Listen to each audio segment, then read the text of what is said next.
देव भगवान की जय। प्यारे कृष्ण कन्हैया लाल की जय। पूज्यपाद श्री उड़िया बाबा जी के उपदेश। ज्ञान खंड चल रहा है और आज है ध्यान की बात।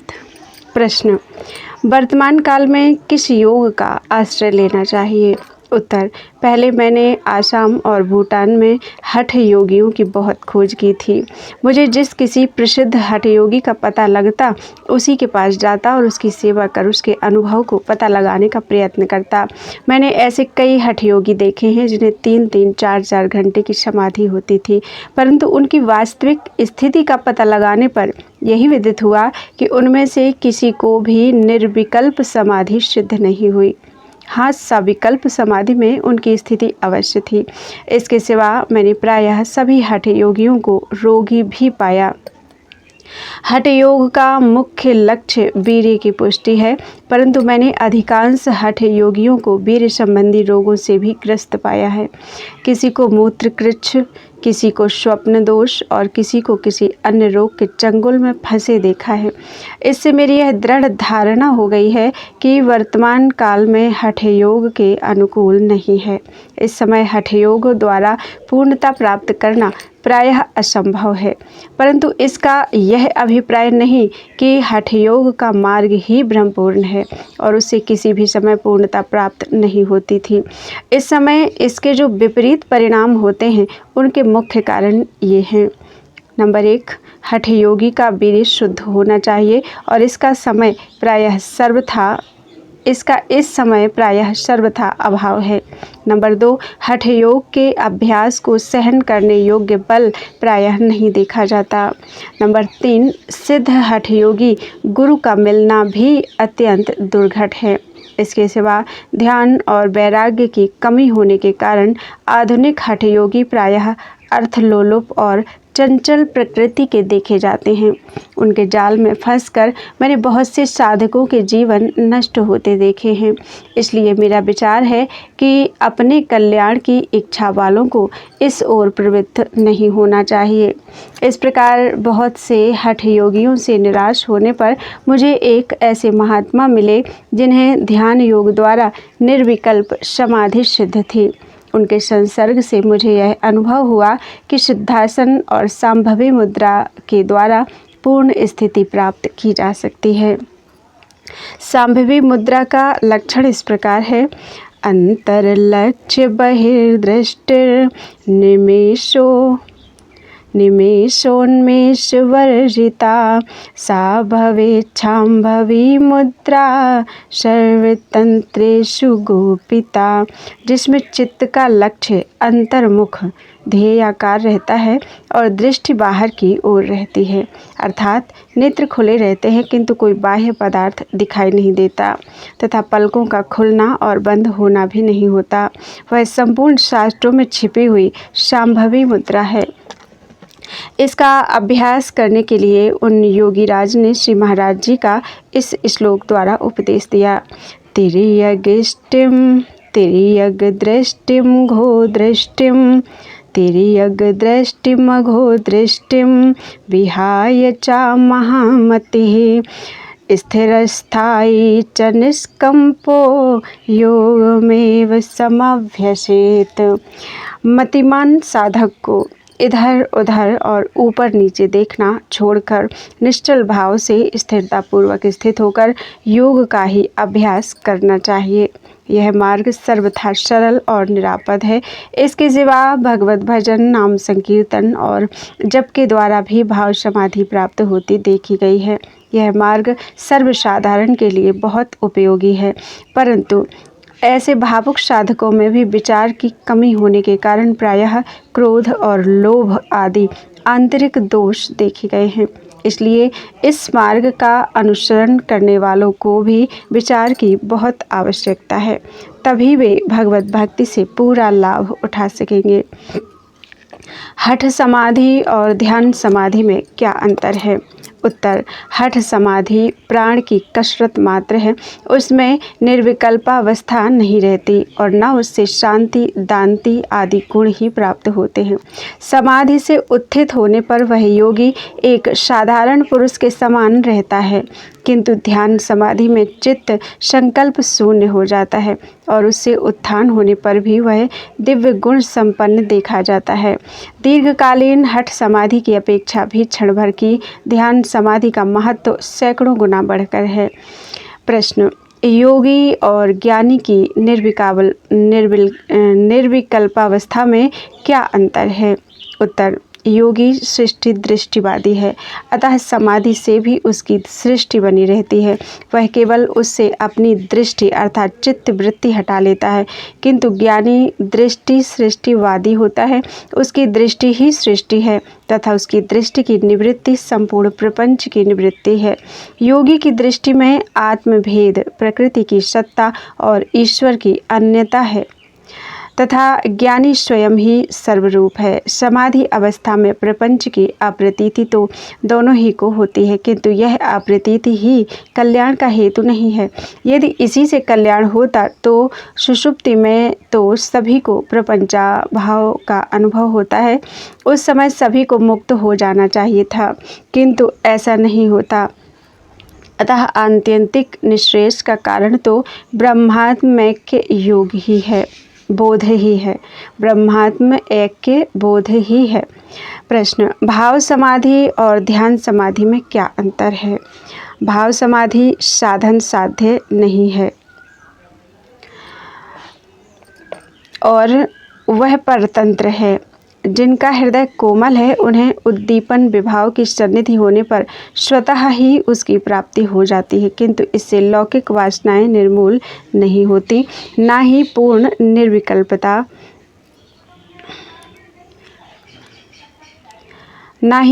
निर्विकल्पता ही होती है।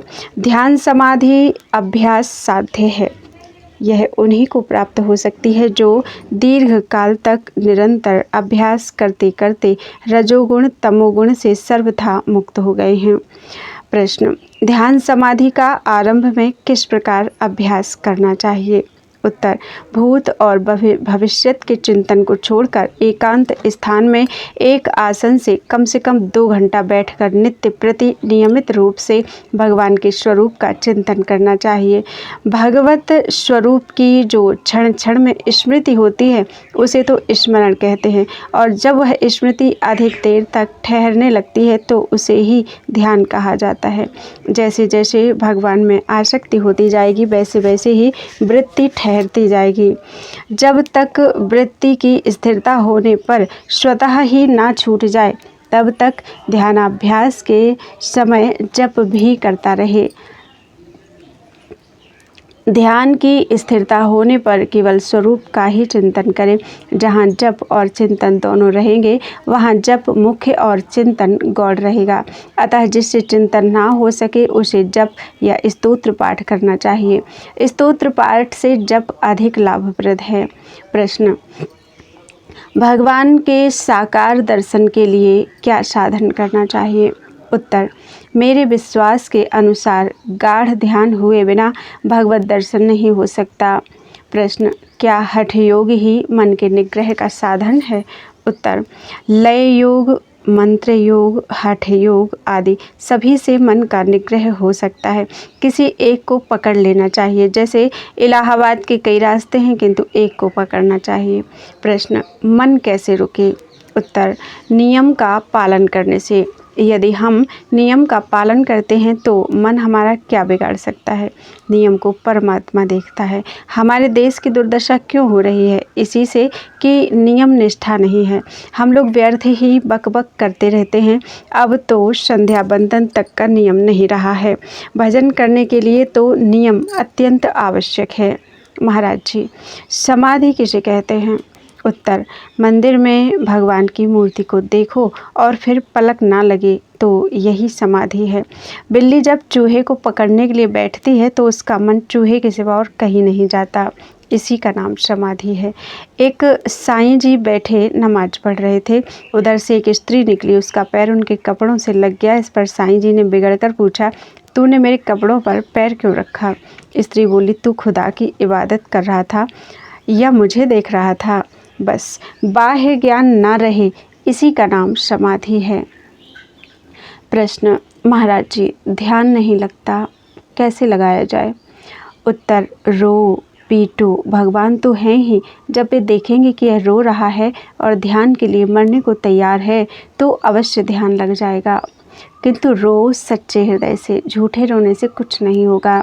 प्रश्न, स्मृति ध्यान और समाधि में क्या अंतर है? उत्तर, हर समय इष्ट देव की याद करना स्मृति है। चित्तवृत्ति को एकाग्र करके इष्ट रूप में ठहराना ध्यान है और ध्यान की बढ़ी हुई अवस्था ही, जिसमें ध्याता और ध्येय के भेद की स्फूर्ति नहीं होती, समाधि है। शरीर, प्राण और चित्त की क्षमता अर्थात स्थिरता होने पर ही समाधि होती है। ये नियम अष्टांग योग की समाधि के लिए हैं। भाव समाधि के लिए इनकी आवश्यकता नहीं है और न वह करने से ही होती है। वह तो भाव की दृढ़ता होने पर स्वयं ही हुआ करती है। जिस समय वह होती है उस समय आसन और प्राण भी स्वयं स्थिर हो जाते हैं।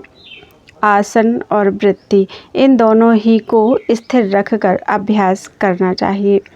मैं संपूर्ण प्रपंच से भिन्न हूँ, ऐसी भावना करने से चित्त की साम्यावस्था हो जाती है।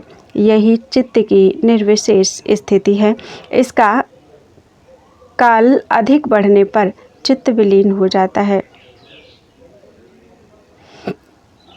आसन पर 4 घंटे बैठकर यदि मनोराज्य होगा तो गर्मी बढ़ जाएगी, किंतु यदि चित्त लीन हो जाए तो 6 घंटे बैठने पर भी गर्मी नहीं बढ़ेगी। इसका कारण यह है कि मनोराज्य में तो चित्त को काम करना पड़ता है, किंतु लीन हो जाने पर उसे कोई काम नहीं करना पड़ता और वह आनंद में मगन रहता है। स्थिर सुखमासन, इस सूत्र के अनुसार स्थिर आसन रखकर ध्यान रखना चाहिए।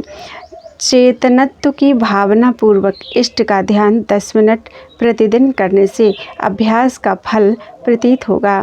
3 मिनट के अभ्यास से विशेष अवस्था प्रतीत होगी और 1 घंटा 35 मिनट के अटूट ध्यान से देहानुसंधान की निवृत्ति यानी समाधि हो जाएगी। यह परम योग है। 1 घंटा ध्यान के अभ्यास से सर्वत्र ध्येय ही दिखाई देगा। ध्यान से ज्ञान होता है, ध्यान बिना ज्ञान रह ही नहीं सकता। कम से कम 10 मिनट तो प्रतिदिन ध्यान करना ही चाहिए। इससे एकाग्रता बढ़कर स्नेह स्नेह तद्रूपता हो जाएगी। एकाग्रता या संयम ही मुख्य है। चिंतन स्मरण से सब कुछ हो जाएगा। चिंतन का अभ्यास जितना बढ़ेगा उतनी ही संसार से विरक्ति और भगवत प्रेम की प्राप्ति होगी। मनोराज्य पूर्णतया केवल भगवत संबंधी ही होना चाहिए, अर्थात मन को प्रभु के रूप एवं लीला के ध्यान में ही पूर्ण रूप से लगाना चाहिए। विवेक और वैराग्य से मनुष्य की विषयाभिलाषा जाती रहती है, किंतु उसकी वासना निर्मूल नहीं होती। विषय की सन्निधि में वह सर्वथा निर्विकार नहीं रह सकता। ऐसा तो तभी होता है जब उसी विषय में संयम धारणा ध्यान और समाधि करते हुए त्रिपुटी का लय हो जाए। इससे विषय की विषयता मारी जाती है और सर्वत्र सामान्य सत्ता ही प्रतीत होती है। किसी भी विषय का ध्यान करते हुए एक बार त्रिपुटी का लय हो जाने पर फिर चाहे जब चाहे जिस विषय में ऐसी स्थिति प्राप्त की जा सकती है। पहले ध्यान एवं मानस पूजा का अभ्यास बढ़ाकर मन स्थिर करने की चेष्टा करनी चाहिए। मन अधिक ठहरने से भगवान में अनुराग होता है। आरंभ में मन ठहरना कठिन होता है। मन ना लगे तो मानस जप करना चाहिए। कुछ काल अभ्यास करने के पश्चात थोड़ा थोड़ा आनंद आने लगेगा। फिर कुछ समय तक अभ्यास दृढ़ हो जाने से अधिक ध्यान करने का उत्साह उत्पन्न होगा। उसके पश्चात ध्यान की मात्रा अधिक हो जाने से चित्त भगवत प्रेम में डूब जाएगा। यही अवस्था साधन का पूर्ण पद है। इसी को भगवत साक्षात्कार समझना चाहिए। साक्षात्कार 3 प्रकार का होता है। इष्ट देव का प्रत्यक्ष दर्शन, स्वप्न दर्शन और तल्लीनता। इनमें स्वप्न दर्शन अधम, प्रत्यक्ष दर्शन मध्यम और तल्लीनता उत्तम है। तल्लीनता के पश्चात साधक जगत को स्वप्नवत देखता है। जब तक ऐसा शुभ दिन प्राप्त न हो तब तक कष्ट सहन करके श्रद्धा और धैर्य के साथ भजन साधन करना चाहिए। कितने ही साधक संसारिक कर्म त्याग कर दिन रात जप करते रहते हैं, परंतु किसी प्रकार का कष्ट उपस्थित होने पर वे उसे सहन करने में असमर्थ होते हैं। इसका कारण ध्यान का अभाव है। इसलिए जप के साथ ध्यान, मानस पूजा और ईश्वर प्रार्थना भी करनी चाहिए। प्रातः, मध्याह्न, संध्या और शेष रात्रि में ध्यान करने से विशेष एकाग्रता होती है। मंत्र ध्यान स्थूल है, चिंतनमय ध्येय सूक्ष्म है और चिंतन रहित पराभक्ति है। ध्यान आरंभ करते समय पहले ध्येय मूर्ति के चरण से मस्तक पर्यंत मन को घुमाना चाहिए। पहले 6 मिनट से अधिक ध्यान नहीं करना चाहिए। ध्यान अधिक होने से मन की शांति होती है।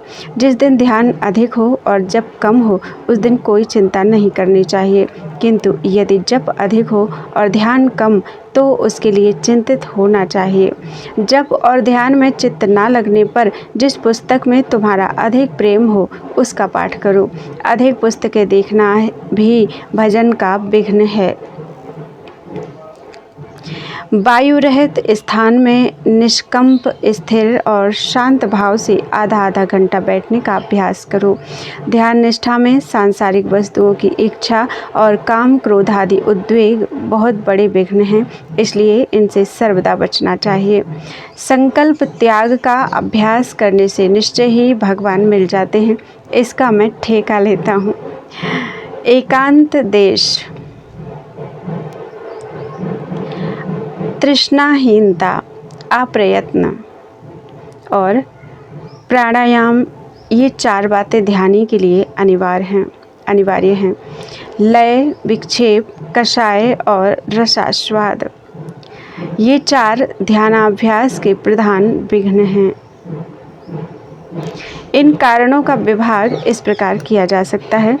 लय का कारण अतिभोजन, अन्न का ना पचना, प्रपंच में क्रीड़ा, व्यर्थ प्रलाप, निद्रा की न्यूनता अथवा अति अधिकता तथा मादक द्रव्यों का सेवन। विक्षेप का कारण अनात्म पदार्थों में सत्यत्व बुद्धि तथा आसक्ति। कषाय का कारण मन को भोगों से हटाने में जो क्लेश होता है उसके कारण मन पर दया करना। रसास्वाद का कारण अल्प सुख में कृतकृत्यता मान लेना। सुसुप्ति में जीवात्मा प्रकृति के अधीन रहता है और समाधि में जीवात्मा के अधीन प्रकृति रहती है। जब अप्सर फौज के अधीन रहता है तो फौज उसे मार डालती है, और जब अप्सर के अधीन फौज रहती है तो अप्सर चाहे जो कर सकता है। जिसे आधा घंटा निर्विकल्प समाधि हो जाती है वही सूक्ष्म सृष्टि को देख सकता है, क्योंकि सजाती होने पर ही अपनी जाति की सृष्टि से संसर्ग हो सकता है। अतः जो अपने सूक्ष्म शरीर को स्थूल शरीर से अलग कर सकता है वही सूक्ष्म सृष्टि को देख सकता है। आंखें खुली रखकर ध्यान करना हो तो पलकों पर पूरा ध्यान रखें कि वे हिले नहीं, कारण कि आँखों से ही संसार आरंभ होता है। जिस समय ध्यान के लिए सीधा होकर बैठे तो उस शरीर को बिल्कुल ढीला छोड़ दे तथा श्वास खींचने और छोड़ने का भी प्रयत्न ना करे। शरीर को हिलाने की चेष्टा ना करे बल्कि ना हिलने का ही लक्ष्य रखे। ऐसा करने से अनायास ही केवली कुंभक हो जाता है, और केवली कुंभक सिद्ध होने पर संसार में ऐसी कौन सी वस्तु है जो सिद्ध ना हो सके। केवली कुंभ के सिद्धे किम न सिद्धयति भूतले। केवली कुंभ के सिद्धे किम न सिद्धयति भूतले। इच्छा, क्रिया और ज्ञान, इन तीनों का परस्पर संबंध है। क्रिया रोक देने से आसन और प्राणायाम हो जाते हैं। प्राणायाम अर्थात प्राण का आयाम यानी प्राणों का संयम या प्राणों का शांत हो जाना। इसी प्रकार इच्छा की निवृत्ति होने पर धारणा और ध्यान हो जाते हैं तथा इच्छा पूर्वक क्रिया ना करने पर क्रिया की शांति अर्थात समाधि हो जाती है। ज्ञान तो मानो एक अवसर है जो सबका साक्षी मात्र है, करने धरने वाली इच्छा है और क्रिया उसका व्यापार है। ध्यान का अभ्यास परिपक्व हो जाने पर निद्रा कम हो जाती है, क्योंकि ध्यान ही से निद्रा जनित सुख भी मिल जाता है। इसी से ध्यानाभ्यासी पुरुष 1-1.5 घंटा सोकर भी रह सकता है। जब ध्यानाभ्यासी पुरुष 1-1.5 घंटा सोकर भी रह सकता है, जब ध्यान स्वाभाविक हो जाता है तो फिर आराम की इच्छा नहीं रहती। जब चित्त से विक्षेप निकल जाए तभी ध्यान पूरा हुआ समझो। चिंतन से चिंतन दूर होता है। जब भगवत चिंतन पूर्ण हो जाता है तो जगत चिंतन स्वयं ही छूट जाता है। चिंतन ही को ध्यान भी कहते हैं। ध्यान के समय शरीर को मन के साथ मिलाना नहीं चाहिए। यदि मन स्थिर ना हो तो भी शरीर को नहीं हिलने देना चाहिए। इस प्रकार शरीर को स्थिर रखकर चित्त को एकाग्र रखने का प्रयत्न करें। पहले तो समाधि और जागृति 2 ही अवस्थाएं थी, पीछे स्वप्न और सुषुप्ति और बढ़ गई। यदि कोई 8 घंटा समाधि में रह सके तो फिर 16 घंटा जागृति में रह सकता है। उसे सुषुप्ति की आवश्यकता नहीं होगी। 6 घंटे से कम समाधि होने पर तो सुषुप्ति में रहना ही पड़ेगा। ध्यान में हठ की आवश्यकता है। एक लक्ष्य में वृत्ति को स्थिर करके तदाकार रखना ही हठ है। इसी से तो इसके सिद्ध होने में जन्म जन्मांतर लग जाते हैं। रास्ता चलने से वह मार्ग ही आगे का रास्ता भी दिखा देता है। सत्संग से भी इसमें कुछ सहायता मिलती है, किंतु वह गौड़ पक्ष है। मुख्य पक्ष तो यही है कि गुरु जो कुछ बतावे उसी पर दृढ़तापूर्वक लगा रहे। चाहे ज्ञान हो या भक्ति, जब तक विक्षेप निवृत्त नहीं होगा तब तक सुख नहीं मिल सकता। विक्षेप की निवृत्ति ना होने से ज्ञानी और भक्तों में भी आसुरी संपत्ति रह जाती है। देखो, शिशुपाल आदि को भगवान मिल गए थे तो भी उनका आसुरी भाव निवृत्त नहीं हुआ। प्रशंसनीय तो वही ज्ञान और भक्ति है जिनमें दैवी संपत्ति रहे। यह विक्षेप की निवृत्ति ध्यान द्वारा निर्विकल्प समाधि प्राप्त होने पर ही होती है। रोगादि के कारण विस्मृति होना बुरा है, किंतु ध्यान या प्रेम से विस्मृति होना बहुत अच्छा है। गाढ़ सुषुप्ति तमोगुण की पराकाष्ठा है और समाधि सत्वगुण की पराकाष्ठा है। सुषुप्ति में अज्ञान के कार्य का लय हो जाता है और कारण स्वरूप अज्ञान रह जाता है, तथा समाधि में सत्वगुण के कार्य का लय होकर कारण रूप विशुद्ध सत्व रह जाता है। सत्वगुण की इस स्थिति को प्राप्त करने के लिए प्रयत्न करना पड़ता है, इसलिए यह जन्म है और सुषुप्ति प्रपंच से थकावट होने पर स्वभाव से ही होती है, इसलिए जन्य नहीं है, और जो जन्य होती है उसे अवस्था ही कहते हैं। जब लड़की छोटी होती है तो अपने पिता के अधीन रहती है, किंतु युवती होने पर वह अपने पतिदेव को अपने अधीन कर लेती है। इसी प्रकार समाधि प्राप्त होने पर माया अपने अधीन हो जाती है। सारी सिद्धियां समाधिस्थ पुरुष के पीछे पीछे चलने लगती हैं। सुषुप्ति में जीव भगवान के अधीन रहता है, किंतु समाधि में भगवान जीव के अधीन हो जाते हैं। समाधि तो 80,000 वर्ष तक की सुनी गई है, किंतु सुषुप्ति अधिक नहीं बढ़ सकती। सुषुप्ति में अज्ञान रहता है और समाधि में ज्ञान की स्थिति मानी गई है। ध्यान में अनुसंधान नहीं छूटना चाहिए। यदि अपने को भूल जाए और लक्ष्य भी छूट जाए तो यह ध्यान का विघ्न होगा। लक्ष्य से कभी दूर ना हो, अर्थात और सब छूटकर केवल लक्ष्य बना रहे। ध्येय के समय मुख्यतया अपने इष्ट के स्वरूप का चिंतन करना चाहिए। यदि स्वरूप में चित्त स्थिर ना हो, मनोराज्य होने लगे तो ध्येय की लीलाओं का ही मनोराज्य करो। रामायण में भगवान राम की और भागवत में श्री कृष्ण चंद्र की जिन लीलाओं का वर्णन है उनका चिंतन करो। यह भी ध्यान ही है। देखो, ध्यान और कीर्तन तो सभी करते हैं, इनसे कोई भी खाली नहीं है। किसान अपने खेत का ध्यान करता है, मुकदमेबाज अपने मुकदमे का, गवाह अदालत में पहुंचने का और व्यापारी लोग बम्बई, कलकत्ता आदि का ध्यान करते रहते हैं। अंतर केवल इतना ही है कि ये लोग संसार का ध्यान करते हैं और भक्त संसार को छोड़कर अपने इष्ट का चिंतन करता है। सांसारिक चिंतन को छोड़कर भगवत चिंतन में लगना यही जीव का कर्तव्य है। इष्टाकार वृत्ति को रखते हुए ही सारे कर्म करे। यदि रोना हो तो इष्ट देव की किसी लीला का चिंतन करते हुए ही रोवे, और हंसने की इच्छा हो तो इष्ट देव की लीला को सामने रखकर ही हंसे। खेलना हो तब भी किसी इष्ट लीला का आश्रय लेकर ही खेले। जिसकी ऐसी स्थिति हो जाती है वह आसन से बैठे अथवा ना बैठे और शरीर से चाहे बीमार ही हो, उसका काम बन जाता है। अधिक खाने वाला, अधिक सोने वाला, अधिक बोलने वाला और अधिक खाली बैठने वाला पुरुष ध्यान नहीं कर सकता। जो सब काम नियम से करता है वही ध्यान का अधिकारी है। शरीर में जो भारीपन होता है वह वायु और कफ के कारण होता है। पित्त अर्थात गर्मी के बढ़ जाने पर शरीर हल्का हो जाता है। गर्मी ही को बिजली भी कहते हैं।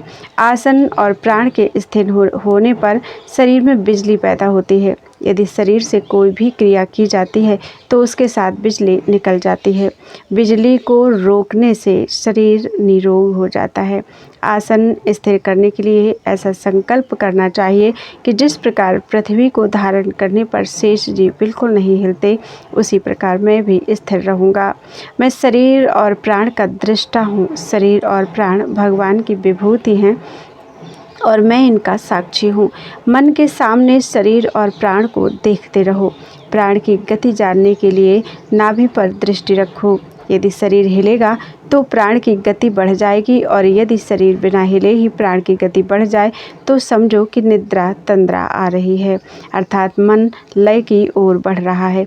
अभ्यास तो प्राण और मन की लड़ाई है। यदि प्राण में मन का लय होता है तो तमोगुण बढ़ जाता है, और यदि मन में प्राण का लय होता है तो सत्वगुण की वृद्धि होती है। तमोगुण बढ़ने पर प्राण की गति तेज हो जाती है और सत्वगुण की वृद्धि होने पर वह बिल्कुल स्थिर हो जाता है।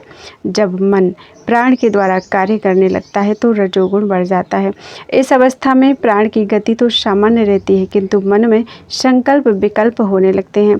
ऐसा होने पर मन को संकल्पों से हटाकर लक्ष्य पर स्थिर करना चाहिए और प्राण की गति को तटस्थ होकर देखना चाहिए।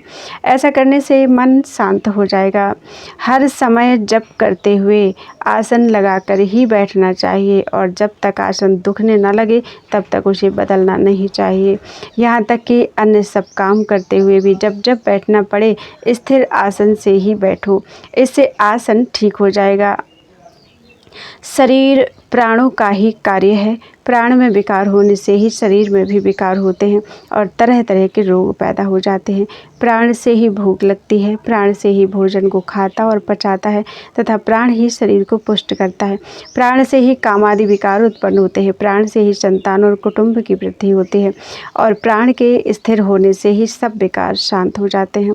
फिर भूख प्यास की भी बाधा नहीं होती, मलमूत्र भी कम हो जाते हैं, कफ शुद्ध हो जाता है और स्वयं ही ब्रह्मचर्य का भी पालन होने लगता है।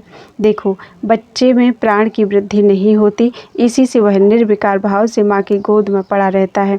इसी प्रकार जब किसी का प्राण स्थिर हो जाता है वह बच्चे की तरह निर्विकार हो जाता है, उसकी मृत्यु भी नहीं हो सकती, वह तो अमर हो जाता है। अतः प्राणों को स्थिर करना मनुष्य का प्रधान कर्तव्य है और यही मनुष्य जन्म का फल है। शरीर और प्राण भगवान की वस्तुएं हैं, उन्हें भगवान को अर्पण कर देना, अर्थात मैं शरीर और प्राण से अलग उनका साक्षी मात्र हूँ, ऐसा अनुभव करना ही आत्मनिवेदन भक्ति है। एड़ी से जंघा तक पृथ्वी का भाग है, जंघा से नाभि तक जल का, नाभि से कंठ तक अग्नि का, कंठ से भ्रकुटी तक वायु का, भ्रकुटी से ऊपर आकाश का भाग है तथा आत्मा इन सब से अलग इनका साक्षी है। दृश्य का अनात्म वर्ग से विवेक करते समय पहले तो ऐसी भावना करो कि मैं रूप से अलग हूँ, अर्थात काला, पीला, हरा, लाल जो कुछ भी दिखता है उन सब से मैं अलग हूँ। फिर ऐसा विचारो कि सुख दुख, राग द्वेष, हर्ष शोक जो कुछ भी मन की कल्पनाएं हैं उन सब से भी मैं अलग हूँ। भगवान के साकार स्वरूप का ध्यान करना हो तो पहले सुखासन से स्थिरतापूर्वक बैठें, दोनों हाथों को घुटनों पर रखें, नासिका के अग्रभाग पर दृष्टि स्थिर करें, मन को विषयों से हटाएं तथा आगे पीछे की बातों का चिंतन ना करें।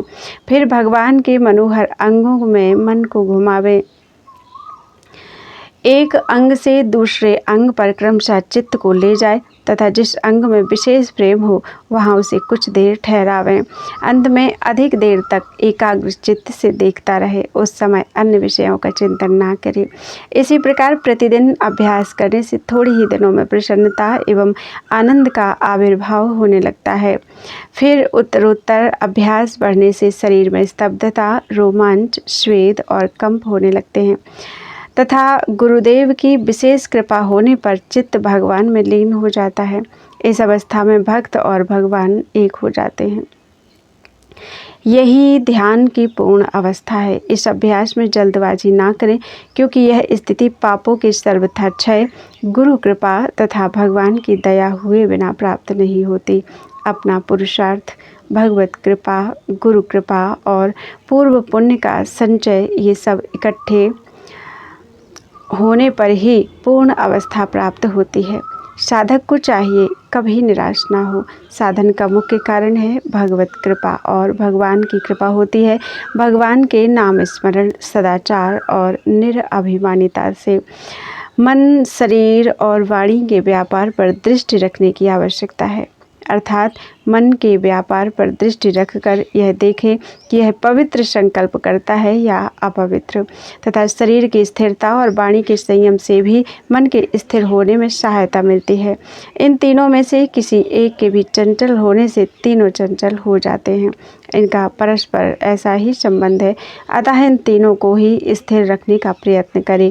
किसी के भी द्वारा व्यर्थ चेष्टा ना करें, जैसे शरीर को बिना कारण इधर उधर हिलाना अथवा तिनका आदि तोड़ना, वाणी से व्यर्थ बोलना तथा मन से असत चिंतन करना। इन व्यर्थ व्यापारों को त्याग देने पर मन स्थिर हो जाता है।